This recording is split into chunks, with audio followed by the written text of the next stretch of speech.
సమస్యలు పరిష్కరించకపోతే తీవ్ర స్థాయిలో ఉద్యమిస్తామంటూ తెలంగాణ ప్రభుత్వానికి అల్టిమేటం జారీ చేశారు టీఎంయూ ప్రధాన కార్యదర్శి థామస్ రెడ్డి. ఎన్నికల మేనిఫెస్టో హామీలను కాంగ్రెస్ మరిచిపోయిందని మండిపడ్డారు. కార్మికులను సర్కార్లో విలీనం చేసి ప్రభుత్వ ఉద్యోగులతో సమానంగా జీతభత్యాలు చెల్లించాలని ఆయన డిమాండ్ చేశారు.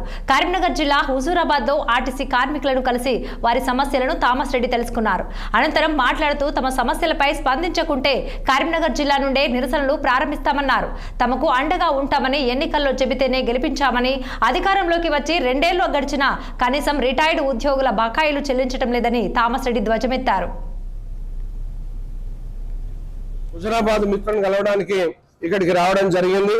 ఇవాళ ఆర్టీసీలో ఉన్నటువంటి అంశాల మీద కార్మికులంతా చాలా బాధాతత్వ హృదయంతో, ఆవేదనతో ఉండడం జరుగుతూ ఉంది. యాజమాన్యానికి, ప్రభుత్వానికి మేము ఒకటే చెప్తా ఉన్నాం.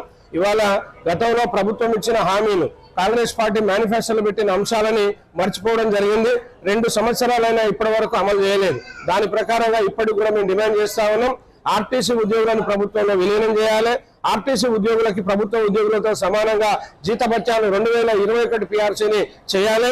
అట్లాగే రిటైర్డ్ అయిన వాళ్ళకి మొత్తం కూడా రావాల్సిన అమౌంట్లను ఇవ్వాలి. 2017 పిఆర్సీ పెద్ద మొత్తంలో రావాలి. కార్మికులకి రిటైర్డ్ అయిన వాళ్ళు చాలా ఇబ్బందుల్లో, కష్టాల్లో ఉన్నారు, రోడ్ల మీద తిరుగుతా ఉన్నారు. ఈ రోజు హుజూరాబాద్ మిత్రులను కలవడానికి ఇక్కడికి రావడం